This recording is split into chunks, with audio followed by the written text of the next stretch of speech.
मन धागा धागा रेशमी दुवा. लेखिका मेघना माने यादव. अभिवाचन मनाली तुंगे झाडे. भाग 59. गाता रहे मेरा दिल, तू ही मेरी मंजिल. आहा हा, किती सुंदर आहे हे. शहराच्या मध्यातूनच वाहणारी नदी. दुपारी जेवण आवरून निवांत त्याच्या कुशीत बसून ती कॅनडातील फोटो पाहत होती अन सोबत शहराचे वर्णन त्याच्या स्टाईलमध्ये, अगदी मोजक्या शब्दात. Yes, it's beautiful. बो रिव्हर, कॅलगरी. सिब्रिज कंपनीच्या कॉन्ट्रॅक्ट निमित्त कॅलगरीत करावा लागलेला मुक्काम आणि मग हॉटेल जवळील नदीकाठी काढलेला फोटो. तिच्या डोळ्यातील उत्सुकता अन बारीक सारीक प्रश्न. लंडन पण असेच आहे, थेम्सच्या दोन्ही काठावर. And Seine river in Paris, हो ना? Oh, you been to London and Paris? तिच्या सहज सांगण्यावर त्याच्याही डोळ्यात हलकसं प्रश्नचिन्ह. आधी कधीच का नाही सांगितलं? कदाचित समीर बरोबर. हो, त्याचं परदेशी फिरणं असायचं, बाबांनी सांगितलेलं. देन मेघा भी साथ में? शायद. प्रश्न विचारला खरा, पण आता ती उत्तर देईल की जुन्या आठवणींनी दुःखी होईल ही काळजी मनात. छे हो, मी कुठे जाणार लंडन आणि पॅरिसला. IIM मधून बाहेर पडले तेव्हा पासपोर्ट काढला हौशेने, पण कधी वापरला गेलाच नाही. सांगताना हसत होती, पण डोळ्यात उदासीची हलकीशी झलक जाणवली त्याला. पासपोर्ट काढण्याची घाई तर केली समीरने, पण काय उपयोग. ना त्याने स्वतःहून कुठे नेलं, ना मी कधी हट्ट केला. कशाला उगाच खर्च, हाच विचार करत राहिले. बट मिलिंदकडे अटलांटा को तो गए होंगे ना? मोठ्या भावाकडे अमेरिकेत तर नक्कीच गेली असणार, हाच विचार त्याच्या मनात. दादा बोलावत होता लास्ट इयर, पण म्हटलं आर्या थोडी मोठी होऊ दे. पहिली फॉरेन ट्रिप असेल ना तिची, तेही अमेरिकेची. नीट लक्षात तर राहायला हवी. 1-2 वर्षांनंतर जाऊ असं ठरवलेलं मी. तिचं अजब गजब प्लॅनिंग ऐकून तो भुवया ताणत गोड हसला. आपको घूमने फिरने से ही एलर्जी है. कपाळावर कपाळ आपटलंच नाराजीने.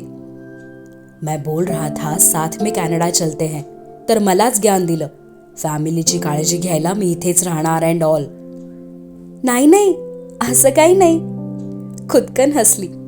तो असं का म्हणतोय हे माहीत होतच. उलट मीच तर ते पिक. बोलताना थांबलीच अचानक. नाही मेघा, जाऊ दे आता, तो पिकनिकचा विषय नकोच. लॉंग वीकेंड आहे हा. उद्या पतेतीची सुट्टी मुलींना आणि सोमवारी रक्षाबंधनची. पण हे आत्ताच आलेत ट्रॅव्हल करून, पुन्हा कुठे दगदग. क्या कहा आपने? ती अशी उत्साहाने काहीतरी सांगत होती आणि मध्येच का गप्प? नाही, काही नाही, ते असंच. मुली येतील ना हो आत्ता. घड्याळात 3:30 झालेत असं पाहत कुशीतून दूर झालीच. ओ, रुमानी वक्त इज ओव्हर. चेहऱ्यावर नौटंकी नाराजी दाखवत हसत होता गालात. खूप झाला एकांत. मेहराजी, बायकोची सेवा पुरे, आता मम्मी डॅडी रोल ऑन. कुशीत बसताना त्याने बोटांनीच विस्कटवलेल्या वेणीचा सैलसर अंबाडा बांधत बेडवरून खाली उतरलीच आणि पुढच्याच क्षणी मम्मा, डॅड ओरडत दोघीही दार लोटून आत शिरल्याच. मम्मा कशी आहे? ताप गेला का? जेवलीस ना? मेडिसिन्स घेतले का? जियाची काळजी. तर डॅड, उद्यापासून मोठी सुट्टी, ही घोषणा आर्याची, आणि त्याने चमकून मेघाकडे पाहिलंच. Oh, long weekend, picnic.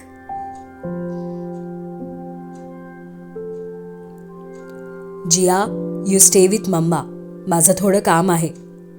हे सांगत आर्याला घेऊन रूम बाहेर पडला.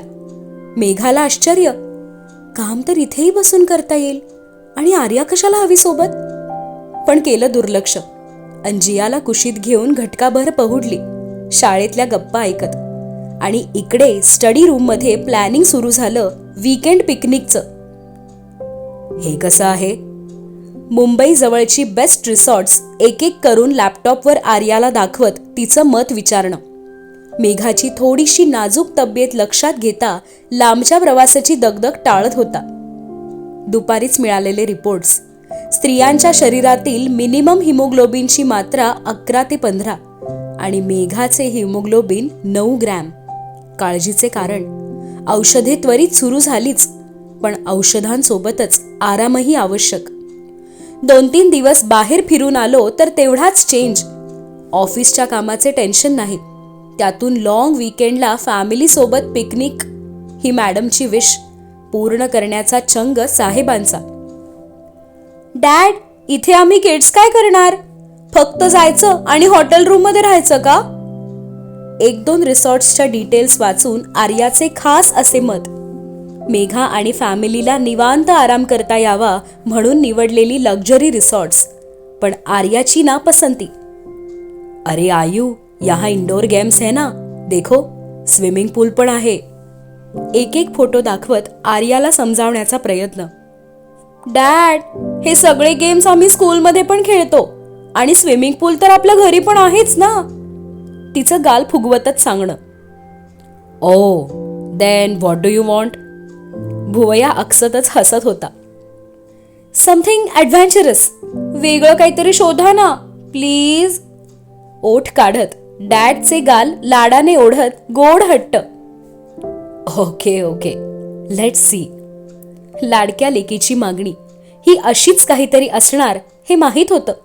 इमॅजिकातील दोघांनी मिळून केलेली धम्माल डोळ्यांसमोर होती. म्हणूनच तर रिसॉर्ट ठरवताना लेकीचे मत गरजेचे होते, तिची पसंती महत्वाची. त्यानंतर सुप्रीम रिसॉर्ट्सच्या मॅनेजमेंट टीमपैकी काहींना केलेले फोन आणि आर्याच्या पसंतीस उतरेल अशी जागा सापडलीच. येस डॅड, इट्स बेस्ट, हे असंच हवं आहे. डॅडला घट्ट मिठी देतच खुश आणि तशीच नाचत बाहेर येत घोषणा सगळ्यांसमोर. मी इमॅजिकाला गेले तेव्हा अंकल सोबत खूप मज्जा केली, बट अंकलच माझे डॅड होऊ शकतात हे समजलंच नव्हतं. पण आता तर मी अजूनच जास्त धमाल करणार. डॅड सोबत पिकनिक. सिम्बाशी खेळत आर्या आपल्याच विचारात मग्न. हम सब क्यों? तुम्ही जाऊन या. मम्मीजी चहाचा घोट घेत राजीव कडून मेघाकडे पाहत होत्या. हम सब के साथ ये दोनों कैसे एंजॉय करेंगे? नाही ना मम्मीजी, सगळे सोबत असू तर जास्त मज्जा येईल, हो ना दीदी? सिम्बाला कुरवाळतच तिची सगळ्यांकडे बघत विनंती. हाँ मॉम, इट्स बेटर सब साथ में हो, वरना मेरी कंपनी में तो आपकी बहू बोर ही हो जाएगी. चहाचा कप आडून तिच्याकडे रोखलेली नजर. नाही हा, मी कुठे असं म्हटलं? लटक्या रागात नाक फुगवलं गेलंच. देन काय म्हणालात तुम्ही? त्याच्या मिश्किल भुवया उंचावल्याच. काही नाही. फुगलेलं नाक मुरडलं गेलं. ठरलेल्या खोडकर प्रश्नाचं ठरलेलं हसरं उत्तर, त्याचं सर्वांसमक्ष मुद्दाम चिडवणं आणि तिचं गोड लाजणं, आणि त्या दोघांची आंखों आंखों की बातें एन्जॉय करत मम्मीजी पापाजी आनंदी. रिधिमाने दोघांच्या नजरेच्या गुजगोष्टींना ब्रेक देत आम्हीही इथेच आहोत हे सुचवलं. त्याचा केसातून फिरलेला हात आणि ती कावरी बावरी. राजीव, आजकाल आपलं हे एकमेकात हरवणं वाढत चाललंय. मेघा, आपकी आंखों में तो जन्नत ही बसी है. मम्मा चल बॅग पॅक करू. जियाने ओढत तिला वर घेऊन गेली. पाठवून आर्याही धावली. माझी पण भरायची. Mine to. काव्याचाही उत्साह. हाँ, हम लोग भी पैकिंग करते हैं. रिधिमा आणि मम्मीजीही उठल्यात जागेवरून. ओह गॉड, अब 2-3 दिन के लिए इनके बड़े बड़े सूटकेस पैक होंगे. हसऱ्या हतबल नजरेने तो गौरव आणि पापाजींकडे पाहत होता. त्या दोघांच्याही डोळ्यात तेच भाव. फीमेल्स से पिकनिक पैकिंग, 2 दिन के लिए मिनिमम 10 जोड़ी ड्रेसेस. क्या कर रही हैं आप? बेडवर उघडून ठेवलेल्या बॅगकडे एकटक बघत हातातील ड्रेस कुठे ठेवू या विचारात हरवलेल्या तिच्या कानातच कुजबूज. कमरेशी हाताचा विळखा देत तिच्या मऊ गालांवर त्याच्या अर्धवट वाढलेल्या दाढीची खसखस. पॅकिंग तर करू दे ना मला. मिटलेल्या डोळ्यांसोबत ड्रेस हातातून निसटत बॅगमध्ये पडलाच. एक काम करते हैं, सगळ्यांना जाऊ दे पिकनिकला. हम दोनों यहीं पर रहते हैं. मधाळ आवाजात सुचवत गालांवर ओठांचं प्रेम बरसलं. इश, काहीही तुमचं. हातावर हलकीशी चापट देत घेतलं सोडवून स्वतःला. वॉर्डरोब उघडून उगाचच कपडे शोधण्याचे नाटक. बॅग तर बऱ्यापैकी भरून झाली होती. हाँ राइट, आपको तो सबके साथ एन्जॉय करना है ना. मी नाही आलो तरी चालेल. बॅग जवळ बसतच नाराज उसासा. हो, मला चालेल ना.